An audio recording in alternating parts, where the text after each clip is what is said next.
Are you ready to try something different, to cut some different material?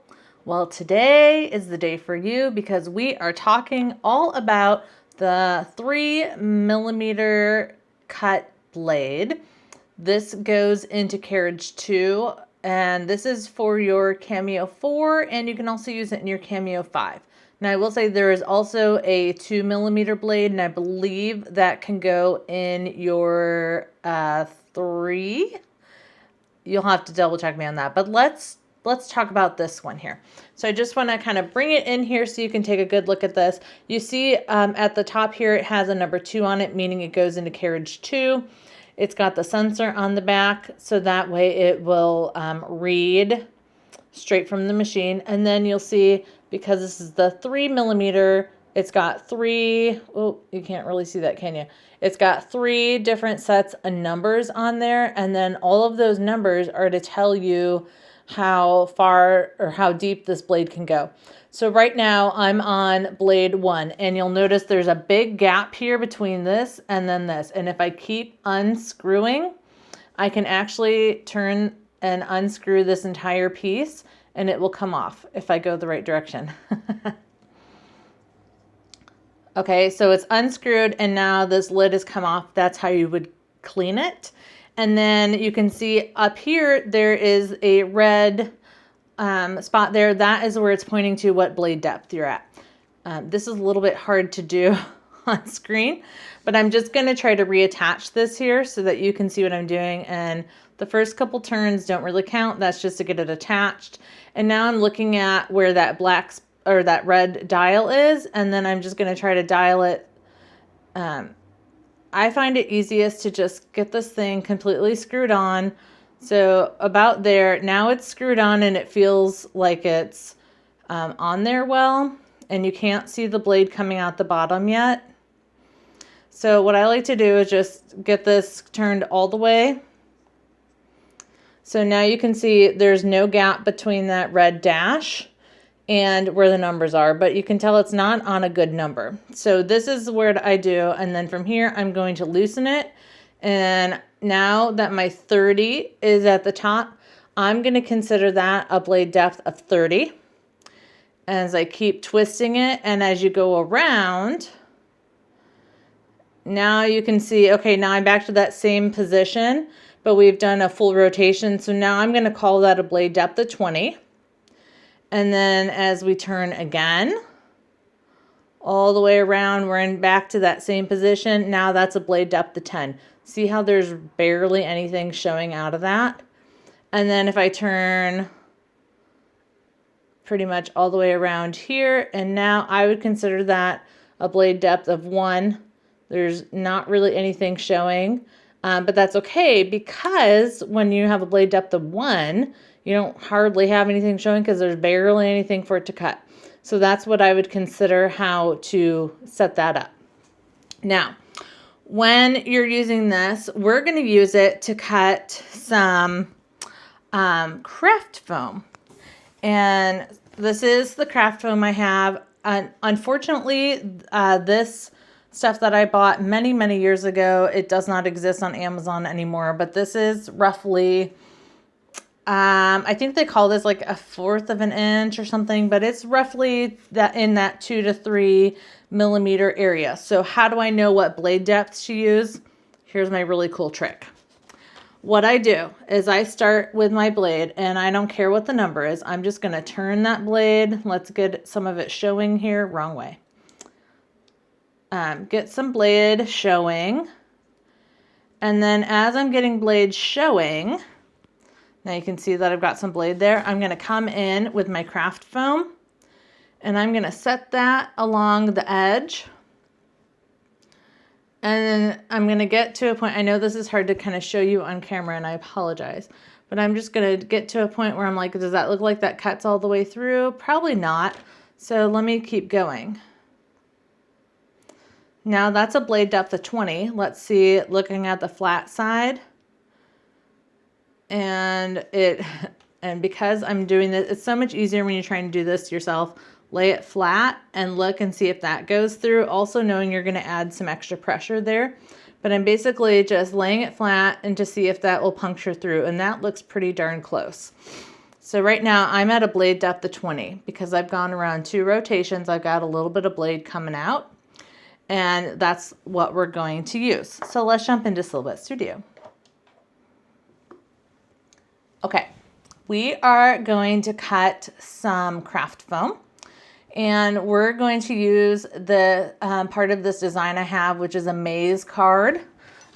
This is, let me show you. Here is what that card looks like, and it has a maze game at the top, and it says, "You are amazing."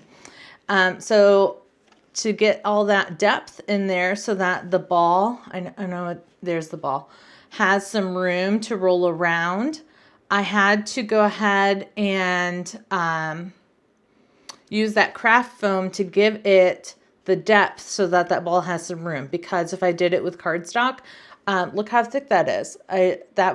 That's 3 pieces of this craft foam. That would probably take like 50 pieces of cardstock, and that's just ridiculous. So craft foam. Okay, back to Silhouette Studio.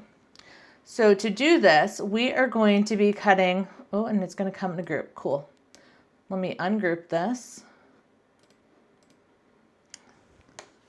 Shift Control G. There we go. There's a bounding box around each piece. We're just going to cut this.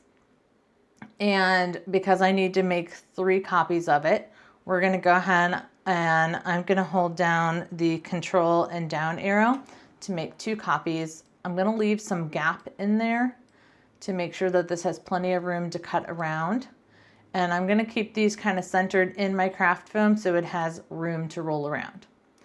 That's all I have to do to get it set up. Let's come over to the send panel. And we're going to be using Carriage 2. So let me open up Carriage 2. I'm calling this Craft Foam. Right now it thinks it's detected. Let's look at our machine here. Okay, I'm using my Cameo 4, and right now I have the rotary blade in there. I'm going to take that rotary blade out. I'm making sure I'm on that depth of 20. Go ahead and put this into Carriage 2. And just get that clipped into place there. Okay, that all looks good. Okay, and now you can see it's auto detected that craft blade, that 3mm blade is detected. Now all I need to do is select both of my objects here and do craft cut. And then when you do craft cut, then you notice all the lines turn to blue, knowing that it's on Carriage 2. But you see how some of these little areas, it's gonna cut funny. These extra spots here is what it does to make sure that it gets that nice crisp cut. So what I need to do is this one needs to get moved down to make sure that all of those also land within my cut border. So I have my cut border turned on. That looks good. Let's make sure down here everything's within the cut border. That looks wonderful. And it's showing here that I have selected the settings that Silhouette recommends are a blade of 20, a force of 8, speed 6, and 1 pass. Now I have found I like to turn my force up to 15. I cannot go any higher than that because then I notice it starts dragging and getting caught.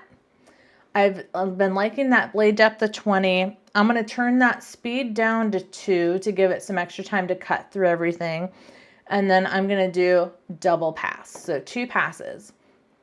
So you have all that set up. So now let's come over here and get everything set up. I'm using a regular sticky mat here. And this is a 8.5 by 12, I think, or a 9 by 12 piece of foam. So I just have it set that I'm using the 8.5 by 11. And that's going to work just fine. I'm going to stick this down. The other thing I'm going to do, because this material kind of stretches and moves, I'm going to come in with some masking tape. This is frog masking tape. Any masking tape will do. And I'm just going to add some extra right around the edges I want to try to make it in areas that are not going to get in the way of my project. I don't necessarily care if it can't cut those little extra where it turns the corners, but I do want to make sure that this doesn't add any extra barrier where it needs to cut like through the actual sides of my project. So we want to make sure we get those nice, crisp, clean cuts. And I'm just going to go ahead and add that tape to all 4 sides. Also knowing we've got it so it's going to cut in the center of all of this, so these should not be in the way. And then I can go ahead and just load material into my machine. Pull this down here so you can see what's happening. That looks good there. And now we can come back to Silhouette Studio. We can see that our machine is ready. I'm not doing test cuts because I've done this before. Certainly if this is your first time using craft foam, do your test cuts. It's completely worth it. That's how I found these are the settings that works for me and my craft foam. Everything, it looks good here. I'm going to go ahead and hit send. And then you can see that that is taking things to the silhouette. It's going to take a little bit of time. It's going to go nice and slow and make those cuts, and that's going to take some time. So while that's doing that, let's talk about today's sponsor, and that is my Silhouette keyboard shortcuts. So in the video when we were getting things set up, you noticed how I used Shift-Control-G to ungroup all of the parts of my design. And then I also used the shortcut Control and down arrow to make my copy down below my first one. And those are all keyboard shortcuts. You'll find those and many more right here on my sheet here. You can grab this. It's a freebie. Down in the link, craftychristyscreations.com/YouTube. Pick this up for yourself, print it, and then just have that handy because you will be really surprised how many of these shortcuts you use on the daily. And it's just going to make your crafting go so much faster because now I only have to use my keyboard shortcuts. I don't have to constantly go back and forth between the keyboard and the mouse and moving back and forth and up here on the top banner looking for the keys. So Silhouette keyboard shortcuts, I'll leave the link down in the description, or you can go to this web link right here.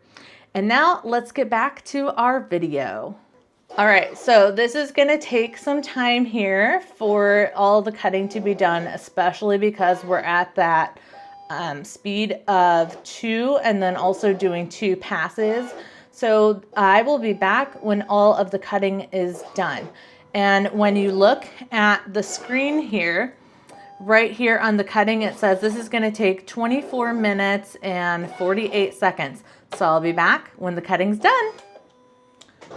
One thing that I forgot to mention is to get your rollers out of the way. So I noticed I did not have those out of the way and it was making some lines on there, which for this project's not going to be that big of a deal because you're not going to see the craft foam.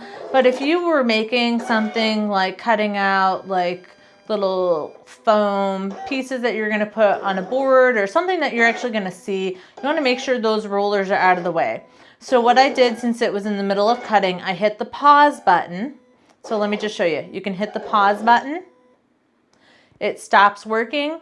And then I very carefully lowered that roller, scooted things over, tried not to move the mat, put that roller back in position, and then hit the pause button again so it would continue cutting right where it was at.